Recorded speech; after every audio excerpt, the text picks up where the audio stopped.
Executive Office, Nicole David Honeyford.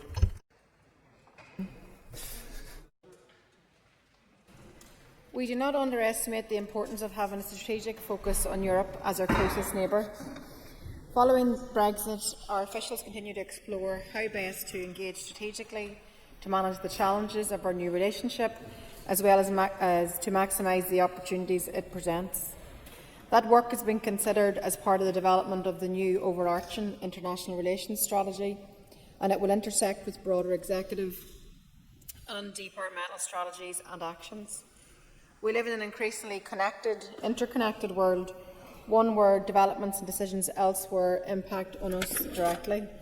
If we are to drive prosperity and tackle disadvantage across our communities and to deliver on our programme for government ambitions, we must engage with key international partners, and this will be important in setting out our longer-term approach to global engagement. Mr Honeyford. Thank you, First Minister, for your response. Our relationship, regardless of Brexit, our relationship with the rest of Europe has become more complex and difficult. And as citizens and businesses, it's absolutely essential that we engage positively and productively with our European neighbours. So can you commit today to advancing a strategy so that there's something concrete in place before the end of this mandate? Yes, I can tell you that we're moving closer towards finalising an international relations strategy, which will obviously focus on all of our international relations, but in particular in a post-Brexit world, our relationship with Europe more generally. And I can say to the member that, certainly there's a recognition that Europe remains one of our most significant partners for trade, for investment, for cultural exchange. And I think that when you look at our own international relations strategy, it's going to be supported by both thematic and regional delivery plans. I think that's all going to be important, but we're engaging constantly, I think, in an ever more increasing number with the ambassadors that are choosing to visit here and actually to talk to us about building those relationships, and I think that's going to be really, really important. So I'm hoping to be able to come to the House in the near future with a new international relations strategy. Declan Kearney. Especially Kiadara, a Sochna Fragri. I thank the First Minister for her answer so far. To the economic element of our relationship with Europe. You mentioned in your TCA speech a few days ago that the North is now can boast that the Titanic Centre is one of the most attractive visitor experiences in Europe. That we are now looking at cruises becoming more popular in this destination than any other part of Europe in a relative sense. And then in the context of the all-island economy, Mr Kearney. in the context of the all-island economy, our exports are growing. Therefore, Minister, would you agree with me that now is the time for us to maximise our access to the dual market economy? First Minister. Yes, in short, absolutely. You mentioned the TCA conference. That was a conference last week that I spoke at, and the Taoiseach also spoke at. And the whole theme of the conference itself was around clustering and how we work together. And I took the opportunity, actually, at that event to talk about MEGA, which is a fantastic example of advanced manufacturing coming together right across my constituency and neighbouring constituencies. And I think that it's a real good example of how collaboratively we can work together. As you've rightly referenced, the dual market access that we have, and that's what I spoke about at the event, the fact that we now have that unique access for our local businesses in terms of trade freely with both the EU and the British markets, two of the world's largest international markets, giving us access to more than 500 million customers and a net worth of over 6 trillion. So that's why it's really, really important that we continue to reach for all of those opportunities to create more jobs and to grow our economy. We have this unique selling point now, then we have to really maximise it, and that's certainly at the heart of the work of the Economic Department and through Dr. Kiva Archibald. And as I said earlier, in terms of international relations more generally, in the last month we have met a considerable number of ambassadors that are choosing to visit here to talk about areas of partnership, areas where we can engage, areas where we can grow international trade. So I think we need to continue to grab on to the dual market access and really maximise it to our benefit. Eben Loughlin. The UK Chancellor recently announced plans for a new youth mobility agreement with the EU. Has the Executive made any formal representations to ensure that our young people here are included in that scheme? Minister. Yes, we actually raised this issue at a recent meeting we had with a British Government Minister whose name just now escapes me, but we did actually have the discussion around youth mobility. Clearly there's a whole new strategic focus with a new partnership arrangement between both the British Government and the EU, and the youth mobility schemes built into that. But our young people should be afforded the opportunity to have that freedom of movement, so we will continue to make that case. Timothy Gaston. Question 2.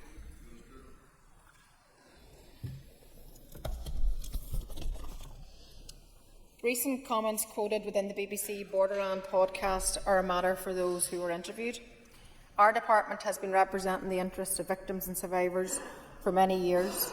We remain committed to ensuring that their needs continue to be met. A key commitment within the Victims and Survivors strategy is to provide support for victims and survivors, for their families as they move forward from experiences of the past. The strategy also recognises the importance of truth and justice, and the need to work towards greater societal recognition of the hurt, loss and trauma of our past. We will continue to provide support for victims and survivors in dealing with the legacy of the past, and we will take a flexible approach to deal with changing needs and circumstances. Mr. Gaston. The front page of today's Irish News is a story about the revelations in a podcast about the Enniskillen Poppy Day massacre. Does the First Minister agree that the IRA were guilty of murder? No weaseled or honeyed words, First Minister. Was Enniskillen an example of mass murder, yes or no? First Minister. As the member knows, and I've said it on many occasions in this House, there are many injustices and tragedies in our past, and our job is to try to heal the wounds of the past. Our job is to try to ensure that we support victims and survivors. There are many people who've been impacted by the conflict here, and we shouldn't be selective, and we also equally shouldn't try to pawn victims in this place for political point scoring. Let's work together to support all victims and survivors.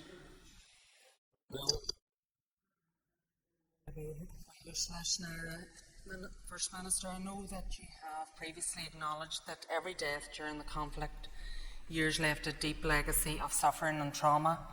Given the deep suffering and trauma carried by so many families and victims right across our society and beyond, how can we ensure that in this chamber there is less petty politicking and further using and abusing of victims, and that we conduct ourselves in a manner that is about acknowledging all loss, with all taking responsibility for what was done in their name?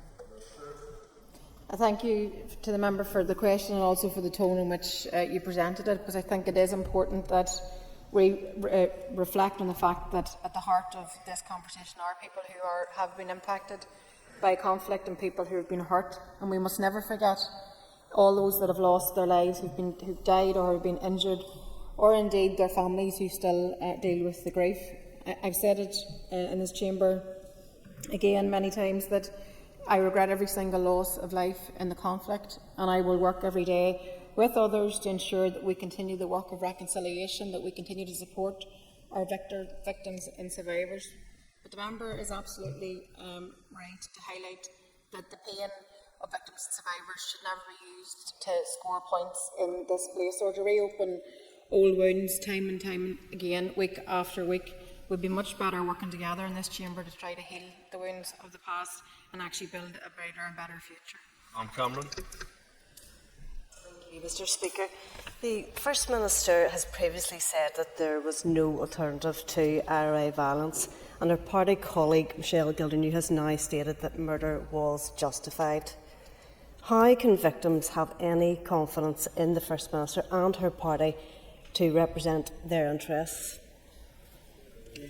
I've set out in my original answer just the work that we are carrying forward in our executive office in terms of support for victims and survivors, and we will continue to do so. the comments reflected by other commentators in a podcast or any other public forum are for them to answer for. Speaker, and thank you, First Minister, for your answers so far. So, given the change of focus of the new legacy proposals that are put forward in the joint framework, what work will your department do with others to ensure that we can see a delivery of sustainable long-term reconciliation on this island? Thank you. Minister. So the member will be aware that just towards the end of last week, the British Government have published the legislative text. So I think we're all taking a look through that to ensure that it does what it needs to, which is to command the support of victims and survivors, and equally that it's human rights compliant. I think there's an opportunity to help all those people who've been impacted by conflict with the right legislation, but it has to be the right legislation and it has to meet those tests and it has to command the confidence of victims and survivors. In terms of reconciliation, I think that's the work of all of us who are elected to this chamber. In terms of reconciliation, I think we all should step outside our comfort zones, we all should reach out to each other, and we all should do everything we can to build a better future. I certainly will continue to lead the way in that regard, and I know that many others in this chamber are also committed to that too. John Burrows. Mr. Speaker, I was on Nolan last week with the First Minister's former colleague Francie Malloy, and he said that anyone with information about Republican atrocities like the Enniskillen bomb should give it to the police for criminal investigation. Does she believe that anyone with information about crimes committed by either loyalist or Republican terrorists should give it to the lawful authority to support a criminal investigation? Yes or no? And again, as I said previously, I'm not going to comment on how others choose to conduct themselves in a public forum, but I also would encourage you not to be selective in terms of what you choose to pick out. I think it's important that we deal with the past holistically. I think it's important if people information do come forward. I think it's important that we find a way to heal the wounds of the past, but we'll only do that if we work together instead of point scoring. Drake Hall.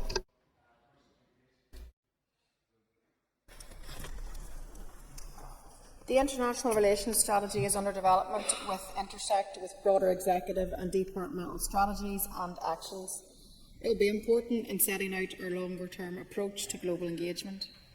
Our officials have engaged extensively with partners in local government in the development of our strategy.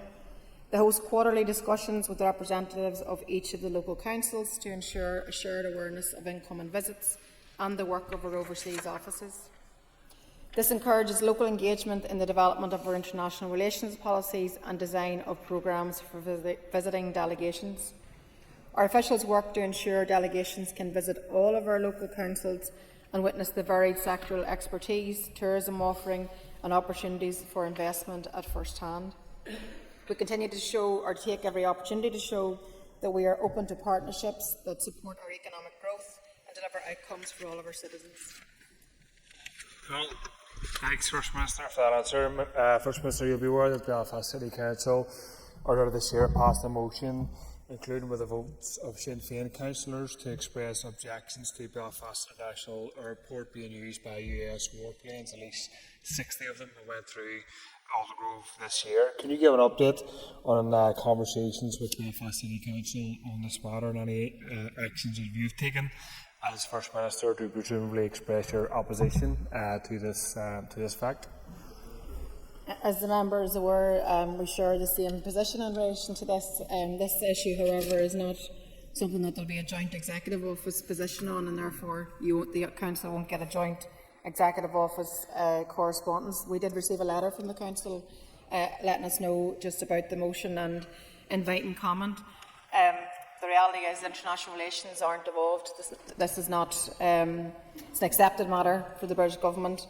However, we obviously engage, as I said earlier, in terms of ambassadorial engagements, but the operation of military aircraft and its use of airports is not devolved to here. But I concur with the position that was adopted by Belfast City Council. Cancula, First Minister, could you further expand on what the Executive Office is doing in terms of building international relations? Thank you.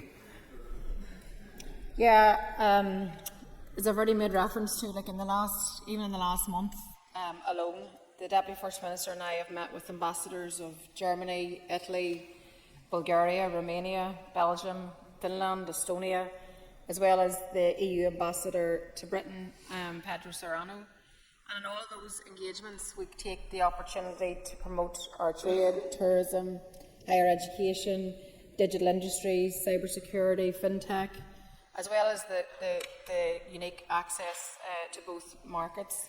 Then we've got our offices in Washington DC, we've got Brussels, we've got Beijing, and they all have a key role in promoting our interests as we continue to strengthen our reputation as a really world-class destination to work, live, invest and study.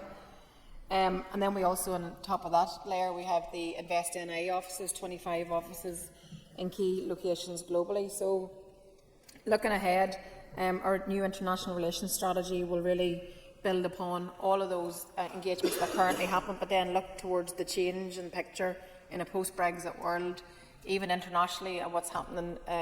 There's a lot to reflect on. So I'm hopeful that in the coming period we'll be here again discussing our international relations strategy. First Minister, given the potential for international partnerships to drive investment in tourism, can you outline what practical role Invest NI and Tourism NI have played in shaping the international relations strategy? There's been considerable amount of engagement across all of these bodies because it's important, as I said earlier, that we join up all the dots. There's a lot of work happening both at an Invest NI level, at a tourism level, in terms of our own office. We've our 25 executive or key locations globally with Invest NI, and then we've got our own 3 offices, Brussels, US and Beijing.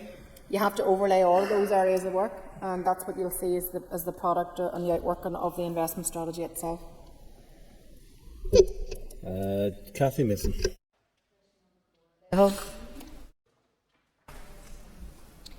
Through the NSMC Joint Secretariat, our department supports the delivery of all activity under the auspices of the North-South Ministerial Council.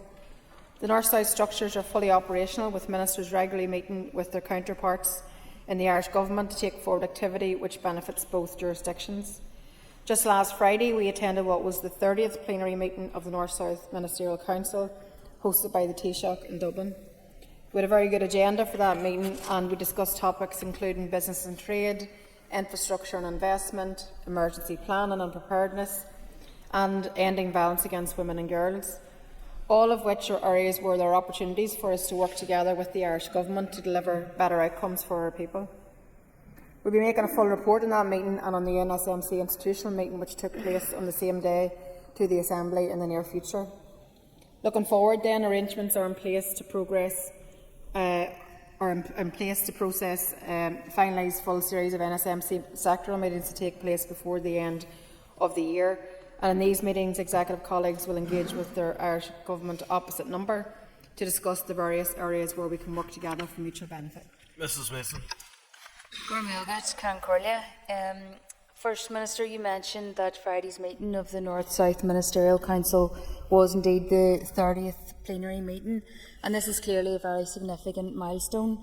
So then, looking ahead, can you outline for us how the Executive can build on that important work that has already been done to deepen cooperation across the island, particularly in the areas of health, infrastructure and economy, and how that cooperation benefits people in both jurisdictions? Sure. Yeah, thank you. And as I said, in addition to the 30 plenary meetings, there's been over 330 meetings of the Council that have also taken place. That's sustained engagement across all the areas of cooperation, and I think it's very much laying strong foundations for closer engagement and collaboration, and also for planning.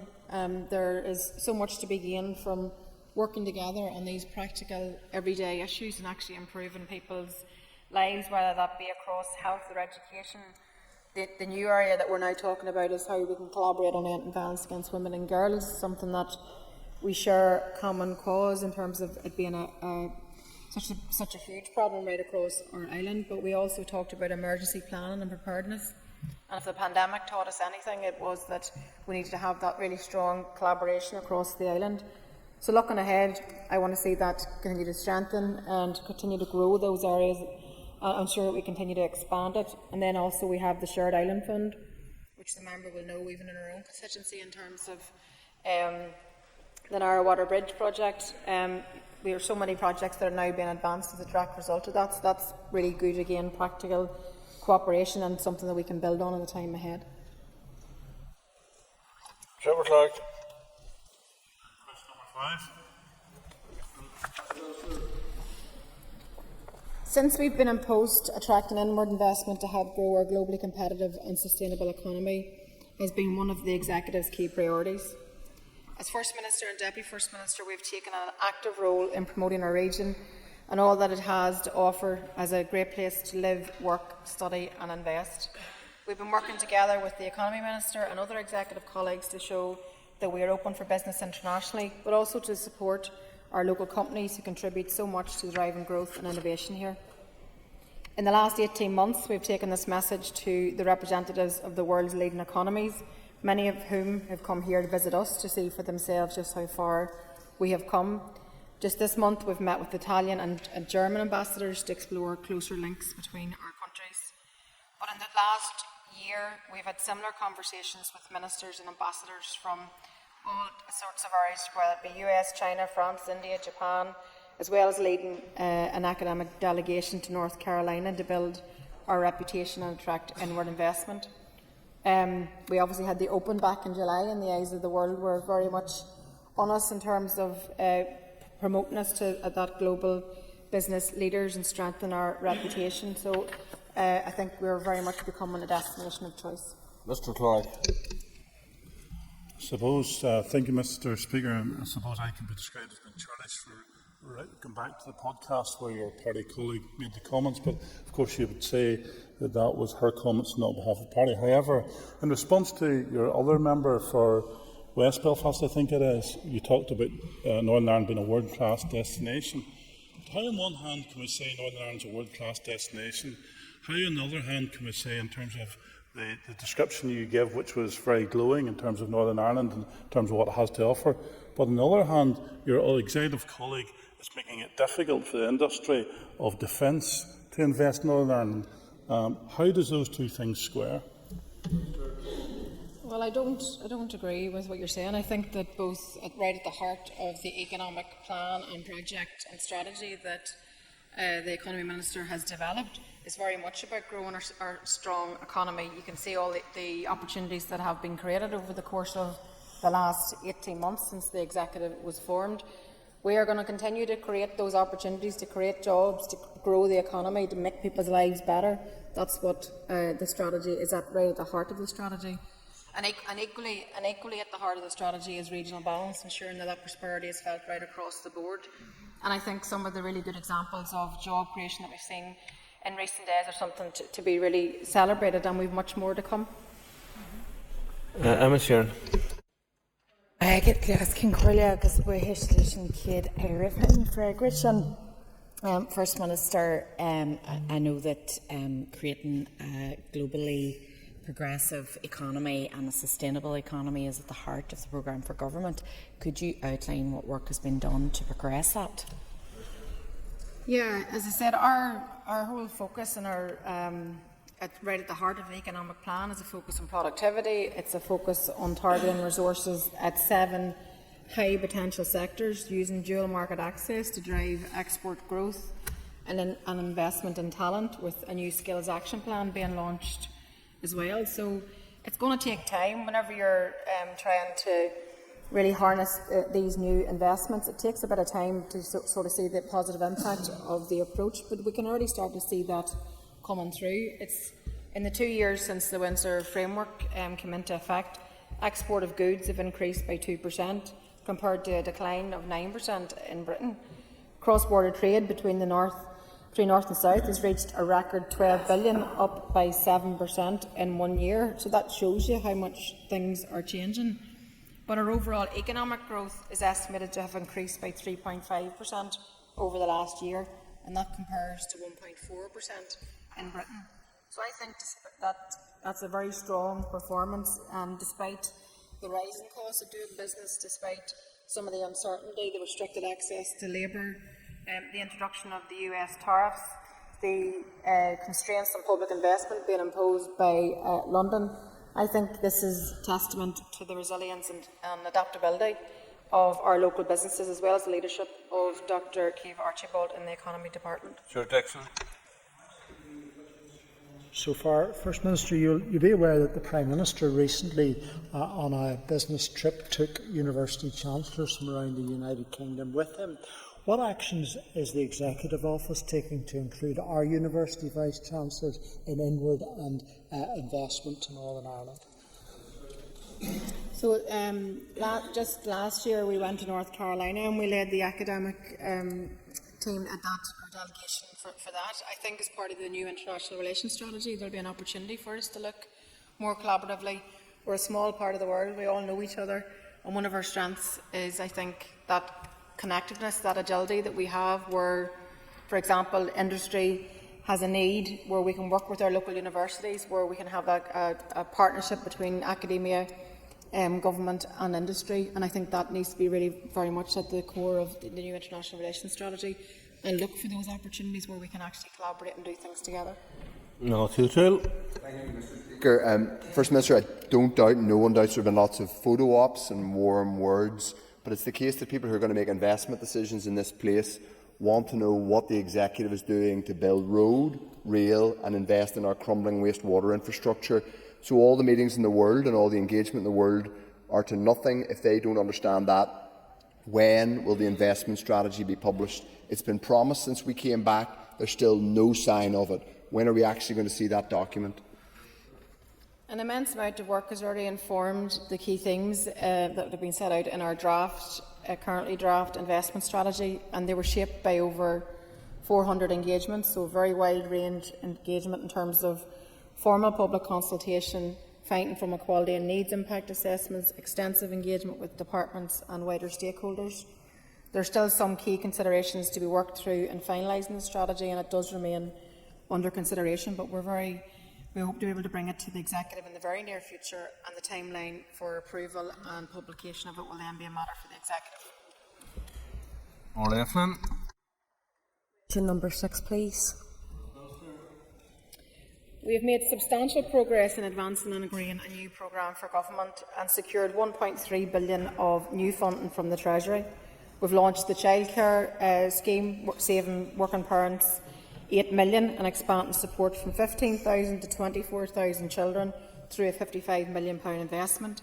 We've delivered over 100,000 additional outpatient appointment diagnostic tests and inpatient procedures via waiting list initiative, passing the 70,000 target for this mandate. We've invested £45 million via the Regional Balance Fund to boost regional growth, and over £20 million in the Skills Fund, supporting over 9,000 individuals and 1,000 employers through a range of training initiatives linked to our economic priorities. We've committed £3.2 million to community-led initiatives under the Violence Against Women and Girls strategy, delivered 14 of the 37 actions to protect and restore Lough Neagh, allocated £129 million through the Transformation Fund to reform public services, and established an Office of AI and Digital to drive innovation. And this includes £61 million to expand primary care and multidisciplinary teams over the next 5 years, supporting an additional 680,000. We've undertaken a range of engagements to see at first hand really how these programme for government priorities are making a difference and how they're progressing on the ground. I think it's encouraging to see that progress to date. However, we have much more to do to continue to do what matters most in terms of driving positive reform and transformation and improving people's lives. Gora Míoga to Cancoya and Gora Míoga to the First Minister for that detailed response. Minister, I noted that just during that response you made reference to the launch of the childcare scheme, and you alluded to it at the end of your remarks there, but do you agree that we still need to do much more to try and deliver high quality and affordable childcare for parents? I think it's really good progress to see that we have identified this area and made a difference in terms of investing £55 million in early learning and childcare for the 25-26 year, but of course we have much more to do there, and we want to deliver more, and we want to support more parents. Like what we've been able to deliver to this point has been £8 million in savings to parents. Like that makes a big difference across the board.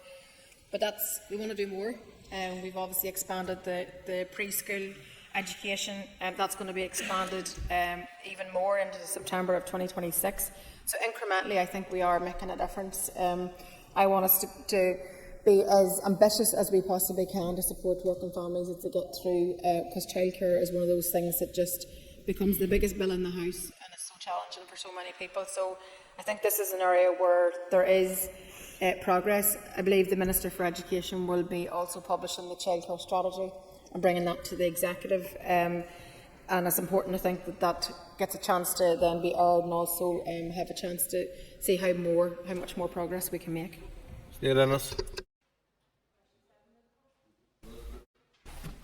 With your permission, Junior Minister Riley will answer this question. I'm family that the process for appointment of the Commissioner is going on, and I would like to, on the Identity and Language Act and to the tradition of the Ulster British tradition. It has been brought to completion, and I will be back to you to inform you. Ms. Ennis. Gurmaigat, I thank the Junior Minister for her answer. Does the Junior Minister agree with me that the role of the Irish Language Commissioner will be vital in promoting best practice standards on the use of Irish language in the provision of our public services and for our public bodies, our public authorities? Minister. Absolutely. I don't think it will be of any shock to anybody in terms of my stance as someone who was born and reared with the Irish language, so I know and I see and I've learned the incredible importance of an Gaelic. But of course it's so important that the best practice standards in terms of the use of Gaelic are promoted right across public services and indeed across our society. There are more and more people every single day using the language Gakalala. They're going for coffee as Gaelic. They're going to youth clubs, playing sport, doing their messages, singing songs, watching films, TV shows and living their lives all through the medium of Irish. There are people of all different ages and stages of their language journey. I think of my own nephew who's in primary 1 and is 5 years old and is completely fluent, or my mother who learnt the language later on in life and was able to gain employment in the Irish medium education sector. So having the language properly supported and visible in public services and provisions is completely essential to building a society which is representative of the richness of culture that exists here. And that's a society that's built on fairness, on equality and on justice.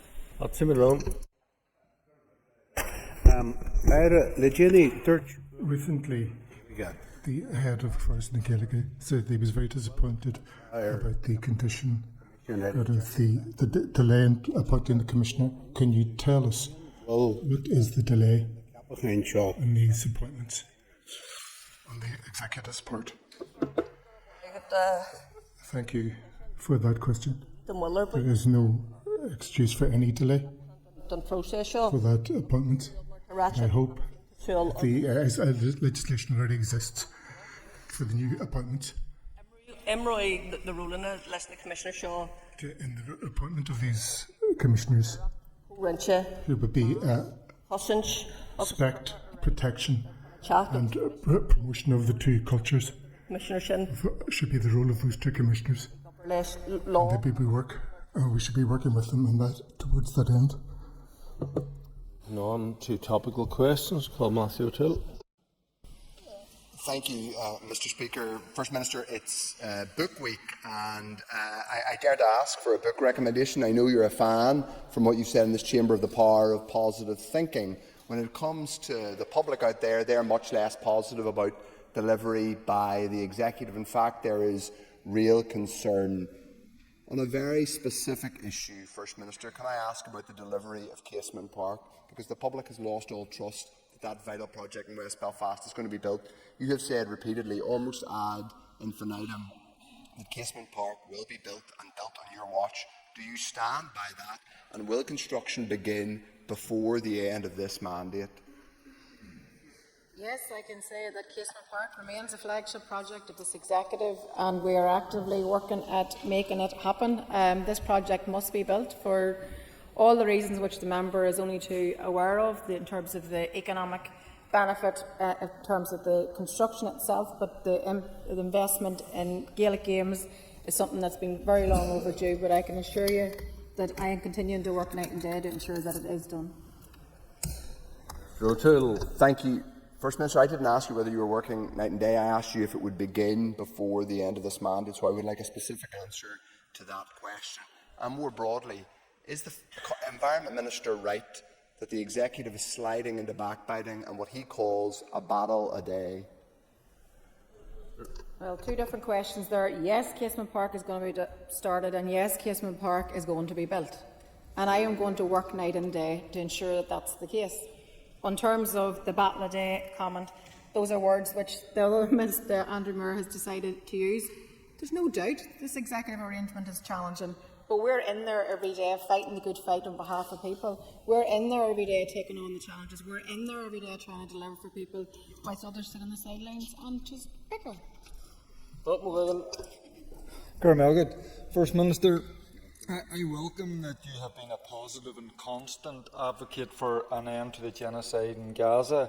Can I ask if you will join with me in calling for immediate, massive and unfettered humanitarian aid to save the starving and beleaguered people of Gaza? Yeah, I think, I suppose there was a glimmer of hope last week in terms of the ceasefire announcement, and something that obviously we very much welcome, the return of the Palestinian and Israeli political prisoners and the hostages being reunited with families. But I think that needs to be built upon, and I think there needs to be eternal vigilance now, because we all watch on in absolute horror and dismay whenever we see Israel's genocidal war against the Palestinian people. It's an outrage to international opinion. It's a flagrant breach of international law. It's state-sponsored famine. It's ethnic cleansing. It's displacing of people. It is absolutely the biggest humanitarian disaster of our time. And Israel has very much weaponised the hunger, relentlessly slaughtered women and children, forcibly destroyed the majority of Gaza and making it uninhabitable. So I think that devastation that we've all witnessed for the past 2 years is just completely inhumane, and the absolute priority, you're 100% right, has to be getting aid into these people. It has to be allowing the aid and the support and the equipment and everything else that's required to help the Palestinian people. Mr. McGuigan. Gurmelgad, and I completely concur that what has happened is inhumane. The First Minister touched on the glimmer of hope and that needs to be built upon. Further to that, can I ask if you agree with me that the impetus for a lasting peace must be grasped? Yeah, I mean, I would urge, we've already seen a lot of volatility even over the course of the period since the ceasefire has been announced, but I would absolutely urge all sides to faithfully implement the ceasefire agreement, and to do so and negotiate in good faith.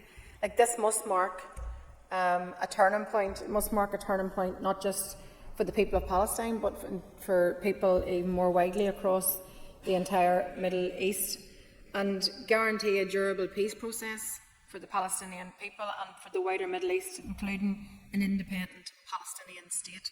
We need to see that two-state solution, because the root causes that we all know, the root causes of the decades-long conflict between Palestine and Israel, must now be addressed, and this opportunity must be taken. But that also has to include the total military withdrawal of the Israeli military from Gaza and the West Bank, and an end to the illegal occupation and apartheid. The Palestinian people have a right, always did have a right, and continue to have a right to determine their own future. So I sincerely hope that this is the beginning of the end. I sincerely hope that everyone plays a constructive role in securing the peace and justice. All free. Minister, how she promotes Northern Ireland to potential investors as part of her work when her party colleague calls Northern Ireland an SHIT whole.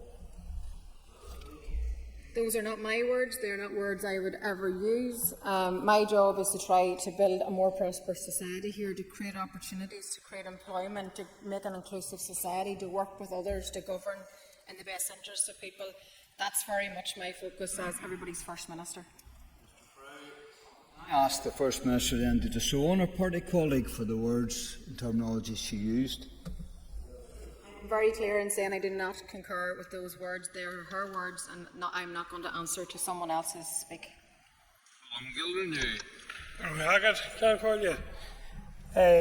First Minister, I wonder could you give us an update on the work of the Executive Office's strategic framework to end violence against women and girls? Yeah, so we launched our strategy back in 2024, and I think this was one of those areas that the Executive was very much united in terms of ending the scourge, that it is a top priority for all of us around the Executive table and for all Executive parties. But as the member knows, our longer term, our strategy is based on prevention and early intervention, and I think some of the work that we have seen thus far is making a real positive difference. We've had the Change Fund investing over $3 million to empower community and voluntary organisations who are right at grassroots level working to tackle root causes. And I think the Power to Change campaign has been really powerful that we've had launched by Justice in terms of the PSNI, challenging unacceptable attitudes and reducing harmful behaviours among men and boys. Far too many women, even as recently as last week, far too many women are continuing to lose their lives in this, what is a deeply ingrained misogynistic society. So I can say to you that we are making progress, but of course we have an awful lot more to do, and it's going to take all of society working together to be able to be successful. Mr. Gillen, I thank the Minister for First Minister for her answer, and I think it's a real good example of where this institution works well, identifying the problem, developing framework and putting resources in and working with partners on the ground to deliver that. In light of that, my own local community development organisation, Brantford Area Rural Development Association, are rolling out a programme to almost 40 young boys and girls in association with White Ribbon. And I wonder, would the First Minister and Deputy First Minister accept an invite to come and visit that project to see the impact of the work? Well, yes, I certainly would be delighted to visit your Brantry Area Rural Development Association, because it's those projects that are actually making a real difference. It's getting right into the heart of a community. It's talking to those young guys about their role in this and actually helping them to understand just that everyday misogyny and assisting them to be able to make the right decisions and actually turning the tide, and that they have a role in turning the tide. So I would love to come, because I think this is the benefit and the beauty of how we've rolled out this strategy, that it actually filters right down into community level. So yes, I will take up that invitation. Deirdre Hoggy. Minister, would you be able to provide us with an initial assessment of the British Government's legacy legislation? Minister. Yeah, so from the outset, I've said it earlier on actually as well, just in terms of the success of any of the legacy arrangements are really predicated on the confidence of victims and survivors, and the fact that we now have the publication of the last week's legislation by the British Government really now begins to test the credibility of their approach in terms of the framework and then how that's translated into text. Now, perhaps the Deputy First Minister and I won't have the same opinion on this, but certainly in my opinion the inclusion of a clause to change the law and block compensation for former internees is an act of bad faith. That approach was ruled unlawful in 2020, yet here we have the British Government reintroducing this again. I'm also concerned about the national security veto. So what does that mean in terms of people getting access to information that will now firmly fall at the discretion of the British Secretary of State? And I just don't see how that sits well in terms of being able to have a process that people can have confidence in. And then on inquests, the bar for the re-establishment appears to be so high, very few inquests will actually be reopened. So for me, these are all concerns in terms of what we can see at this stage. Obviously, we're still working our way through it, and I suppose the other big glaring issue that's missing from what is being published so far is the issue of the Sean Brown public inquiry.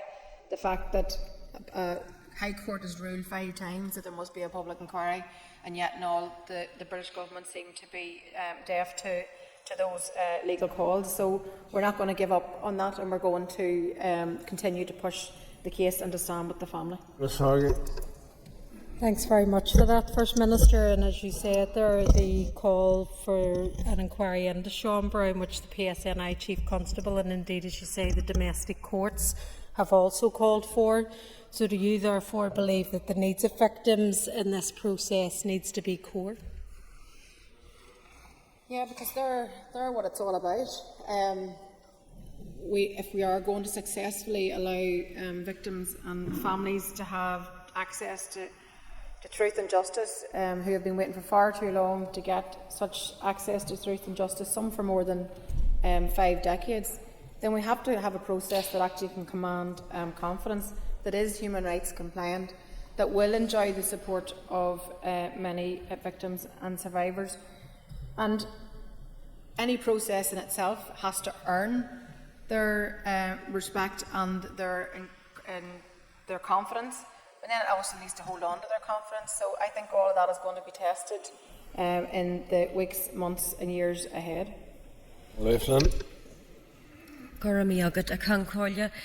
Can the First Minister provide an update as to when the Irish Language Commissioner will be appointed, please? The announcement earlier this year that 2 commissioners, including an Irish Language Commissioner, would be appointed in the North was a huge step forward. The Irish Language Commissioners will play a central role in promoting Gaelic across public services and everyday life.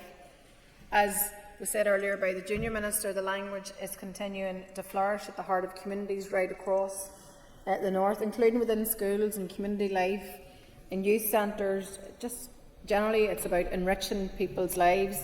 Many people, like the Junior Minister, have been educated, have been reared and educated through the medium of Irish, and it's important that they see that visibly around them, and it's also important that they have a Commissioner who will stand up for them. So I can say to you that the appointment of the Commissioners is imminent. Thank the First Minister for that response. And will she commit to continuing to do everything that she can to build equality and protect language and cultural rights right across our society for everyone? Yes, this is about an inclusive society. This is about building a place where everybody is comfortable. This is about ensuring that the energetic revival of the Irish language is continuing at pace, and that it's something that I very much welcome and something that I very much encourage. And I would say no one has anything to fear from the growth of the Irish language and Gaelic right across our community. It's the respectful thing, it's the inclusive thing, it's about parity of esteem, it's about our culture, it's about our identity.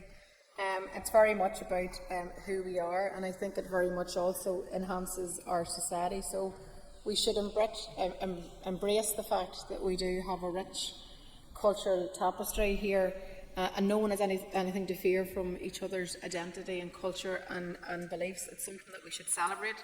It's something that we should work day and night to try to create that type of society.